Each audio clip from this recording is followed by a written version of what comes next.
9 अगस्त 2024 सुबह के तकरीबन 10 बजे का समय था। कोलकाता के आईजीकर मेडिकल कॉलेज हॉस्पिटल से एक फोन कॉल आया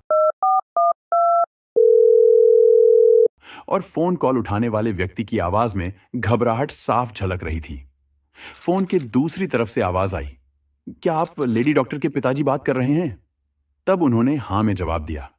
इसके बाद सामने वाले की बात सुनकर उसे पिता के पैरों तले से जमीन खिसक गई।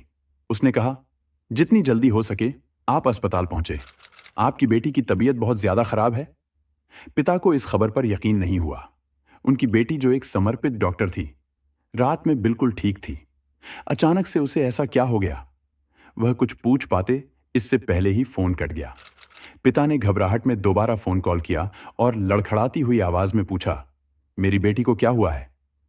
उधर से जवाब मिला, सब आपकी बेटी ने अपनी जीवन लीला समाप्त कर ली है।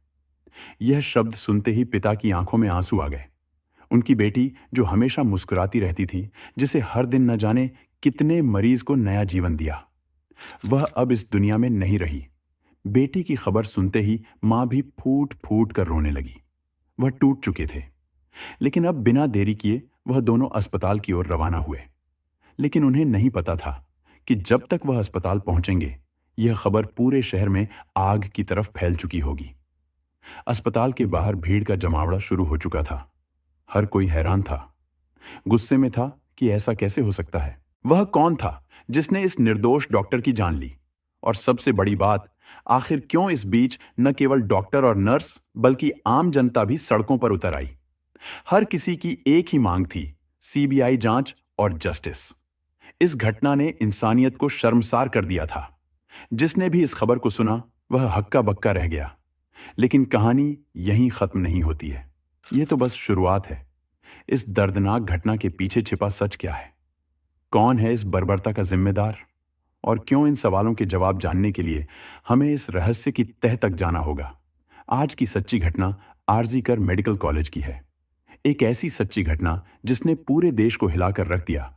यह कहानी कोलकाता की है, जहां एक बेहद मेधावी और समर्पित महिला डॉक्टर जो चेस्ट मेडिसिन विभाग की पोस्ट ग्रेजुएट छात्र थी और अपने पेशेवर जीवन में नई ऊंचाइयों को छू रही थी। यह महिला डॉक्टर, जिसने अपने जीवन के अंतिम क्षणों में अत्यधिक यातनाएं सही एक साधारण परिवार से आई थी, बचपन से ही उसे शिक्षा का महत्व समझ में आ चुका था और उसने अपनी मेहनत और लगन से मेडिकल की पढ़ाई को पूरी किया। अपने माता पिता की उम्मीदों का केंद्र बिंदु बन चुकी थी और परिवार में पहली डॉक्टर बनने का गौरव हासिल कर रही थी। उसकी सफलता न केवल उसके परिवार के लिए गौरव की बात थी, बल्कि वह अपने समुदाय के लिए भी प्रेरणा बन चुकी थी। मेडिकल कॉलेज में उसने खुद को साबित करने के लिए कड़ी मेहनत की। उसे हमेशा से ही मरीजों की सेवा करने की प्रेरणा थी और उसने अपने प्रशिक्षण के दौरान जूनियर और सीनियर के साथ मिलकर काम किया। वह हमेशा मुस्कुराते हुए मरीजों की देखभाल करती थी और अपने काम के प्रति समर्पित थी। लेकिन कोई नहीं जानता था कि एक दिन यही समर्पण उसे भयानक अंत की ओर ले जाएगा। 2024 8 अगस्त की रात को लगभग 11 बजे उसे उसकी मां का फोन कॉल आया।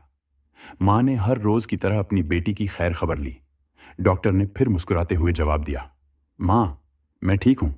उस समय वह मरीज को देखने जा रही थी। उनका यह आखिरी संवाद था। मन को यह संतोष था कि उनकी बेटी अपने काम में व्यस्त है और सुरक्षित है। लेकिन नियति कुछ और ही खेल खेल रही थी। रात 12 बजे के आसपास, जब सभी लोग अपनी थकान मिटाने के लिए सोने की तैयारी कर रहे थे, डॉक्टर अपने 2 जूनियर सहयोगियों के साथ बैठकर हंसी मजाक के बीच खाना खाया। खाना खाने के बाद उन्होंने कहा कि वह काफी थकी हुई है और अब सोने के लिए चौथी मंजिल पर स्थित सेमिनार हॉल में जा रही है। किसी ने सोचा भी नहीं था कि वह आखिरी बार होगा जब वह किसी के साथ मुस्कुराते हुए देखी गई। 9 अगस्त की सुबह जब उसके पिता को वह भयानक और फोन कॉल आया, तो उन्होंने इस बात की जानकारी अपनी पत्नी को दी और दोनों ही घबराए हुए अस्पताल की ओर भागे। और जब भी अस्पताल पहुंचे तो वहां का दृश्य किसी नाइटमेयर से कम नहीं था। अस्पताल की गलियों में अफरा तफरी का माहौल था। डॉक्टर का शरीर अर्धनग्न अवस्था में खून से लटपट और जख्मों से भरा पड़ा था।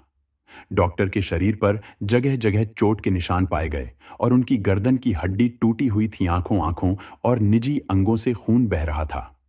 यह कोई साधारण मौत नहीं थी, बल्कि बर्बरता की सारी हदें पार की जा चुकी थीं। बेटी की हालत को देखकर पिता और मां दोनों टूट जाते हैं और अब कहने सुनने को कोई शब्द ही नहीं बचता। इस भयानक घटना की खबर ने पूरे अस्पताल के सभी डॉक्टरों, नर्सों और कर्मचारियों को हिलाकर रख दिया। जैसे ही यह खबर अस्पताल से बाहर निकली तो सोशल मीडिया पर आज की तरफ फैलने लगे और पूरे शहर में गुस्से की लहर दौड़ गई। अस्पताल के बाहर लोगों का जमावड़ा होना शुरू हो गया। डॉक्टर और नर्सों ने धरना प्रदर्शन शुरू कर दिया। लोगों की बस एक ही मांग थी, न्याय और दोषियों को सख्त से सख्त सजा देना। बढ़ते दबाव के चलते इस मामले की जांच बहुत तेजी से शुरू हुई। जांच अधिकारियों ने मामले की जांच शुरू की, लेकिन शुरुआत में अस्पताल प्रशासन ने इसे एक आत्महत्या के रूप में पेश करने की कोशिश की थी। हालांकि घटनास्थल की स्थिति महिला डॉक्टर के शरीर पर गहरे घाव और उसकी टूटी हुई गर्दन की हड्डी, यह सभी संकेत देते थे कि यह मामला साधारण तो बिल्कुल भी नहीं है, जो कि पोस्टमार्टम की रिपोर्ट में साबित कर ही दिया था। जैसे जैसे मामला आगे बढ़ा, राजनीतिक नेताओं और सामाजिक संगठनों ने भी इस मामले पर दुख जताया। यह घटना केवल एक परिवार का दर्द नहीं, बल्कि पूरे समाज का सवाल बन गई थी। ममता बनर्जी की सरकार भी इस मामले को लेकर दबाव में आ गई थी। खैर, जांच के दौरान सेमिनार हॉल के पास के सीसीटीवी फुटेज खंगाल गए। इसमें कुछ संदिग्ध गतिविधियां देखी गईं। जांच के दौरान संजय राय नामक एक व्यक्ति सामने आया, जो पुलिस कल्याण बोर्ड में सहायक रूप में कार्य करता था। संजय राय अक्सर अस्पताल में आता जाता था और उसे संदेह की निगाह से अब देखा जाने लगा। जांच के दौरान पुलिस को सेमिनार हॉल के पास एक ब्लूटूथ डिवाइस मिला। पुलिस ने जब उसे ब्लूटूथ डिवाइस को चेक करना शुरू किया तो पता चला कि वह ब्लूटूथ डिवाइस बुरी हालत में टूटा हुआ था और यह डिवाइस संजय राय का निकला। फिर उसे तुरंत हिरासत में लिया गया। अब संजय राय का इतिहास और उसकी गतिविधियों किसी से छिपी नहीं हुई थी। उसने कई शादियां की थीं और हर बार जब उसका मन भर जाता था तो अपनी पत्नी को छोड़ देता था।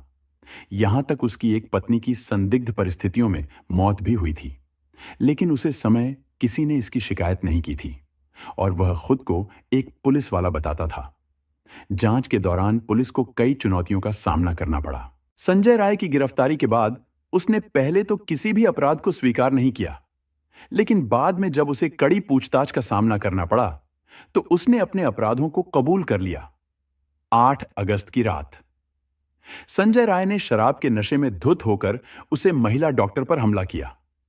उसने पहले उसे बुरी तरीके से मारा, फिर उसके साथ दुष्कर्म किया और अंत में उसके जीवन लीला समाप्त कर दी। उसके शरीर पर जगह जगह गहरे घाव के निशान पाए गए, जो इस बात का सबूत थे कि उसने कितनी बर्बरता के साथ महिला डॉक्टर पर हमला किया था। पुलिस ने उसके मोबाइल को भी जब्त किया और उसमें कई आपत्तिजनक वीडियो भी पाए गए, जो उसके अपराधी होने के और भी पुख्ता सबूत थे। फिर पुलिस ने संजय राय के खिलाफ भारतीय न्याय संहिता की धारा 64 और धारा 103 के तहत मामला दर्ज किया और अदालत में उसे पेश किया, जहां पर उसे 23 अगस्त तक पुलिस रिमांड में रखे जाने की मंजूरी मिली। बाकी अभी यह मामला चल ही रहा है, तो हो सकता है कि उसमें अभी और भी नए खुलासे हो जाएं। इस घटना ने हमें यह सोचने पर मजबूर कर दिया है कि हमारा समाज किस दिशा में जा रहा है और समाज में महिलाओं की सुरक्षा के लिए केवल कानून ही नहीं, बल्कि समाज की सोच और जागरूकता भी महत्वपूर्ण है।